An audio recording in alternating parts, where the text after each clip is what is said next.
Alright, so in this video I'm bringing you a quick guide on how you can speed farm T16 Rifts with a GoD DH. So the GoD DH is one of the best builds in the entire game for speed farming T16 Rifts in order to get this breath and of course also great with keys. And if you're planning to main a Demon Hunter in Season 26 here, I would highly recommend making this build so you can farm T16 Rifts as quick as possible. Because of course everything in this game is about efficiency. So as you can see, I made a quick little character here. I don't have any of my paragons in. I have 6,000 main stat. I have like 2 ancients, something like that. So you can make this build on day 1 of through the season and you can start blasting with it. So in this video, I'm basically showing you how you can make this build and how you can use this for early blasting so you can get your great keys and of course also death breath so you can get a good start for season 26 here. Now the good thing about this build is that it has a really good mixture of damage and movement speed. So you're able to fly through every map, every rift, and you can also just kill everything in your path while doing it. And the scaling of this build is also really good. So with my character with 6k main stat, of course, it's taking a little bit of time to kill stuff. If you have a few ancients, maybe a few augments, you'll completely destroy everything. And it's a super simple playstyle as well. It's super easy to play. And you can of course use this while just watching Netflix or something on your other screen and just get a ton of keys. So playstyle wise, very simple. Use our smoke screen on cooldown for movement speed. Use our prep as well to get discipline back so we can use our prep more. And then you have companion wolf companion for damage increase. Besides that, all we're doing is holding down our strafe for our movement speed, and that of course shoots out our builder, which is Hungering Arrow. And all we're doing is just trying to keep a decent stacks of Hungering Arrow. Since this is just T16, you don't have to have 20 stacks all the time. You can just have 16, 17, and then you can just fly through the map and get everything you need. Super easy, bad inconvenience. Now let's look at the gear, shall we? So of course the whole build surrounds around the God build. So basically just strafing will shoot out your Hungering Arrow, and you want to make sure you have high momentum stacks, close to 20. And then that will do the damage for you. In terms of the gear, for the weapon using a Yanks recurve. Now the reason for this weapon is not the secondary at all. We're after the resource cost reduction. This resource cost reduction will allow us to spin forever. We won't ever run out of hatred or discipline.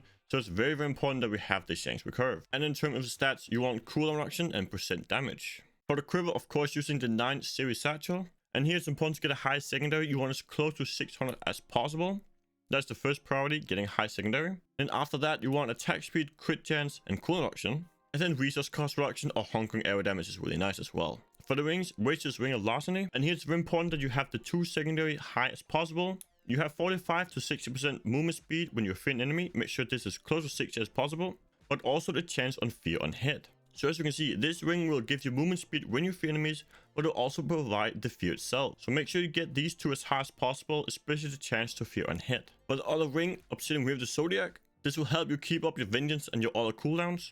You can later on, once you get enough cooldown and your gear becomes good enough, you can swap this out to a Stone of Jordan for more damage. For the gloves, you want crit damage, crit chance, and cooldown reduction, and dexterity. For the shoulders, get dexterity, vitality, and cooldown reduction. For the helmet, dexterity, vitality, crit chance, and of course we are socketing with a cooldown reduction gem. And for the chest, dexterity, vitality, and percent life. For the belt, Hunter's Wrath, make sure to get a high secondary. You want this as close to 200 as possible.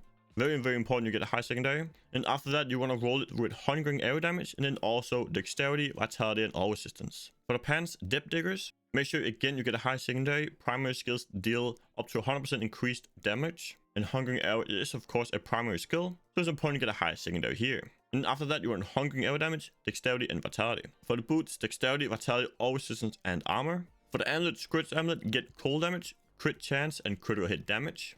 For the braces, Resistant Arm Guards, and here you want cold damage and critical hit chance. For the legendary gems, using Simplicity Strength for increased damage to primary skills. Boon of the Hoarders give us a massive amount of gold and of course also movement speed with this gold. And we are of course gonna need this gold to reroll our gear, augment, all that really good stuff. We need some gold, so it's good to have a build with Boon of the Hoarder. And of course also Sage Stone of Vengeance for a massive damage increase.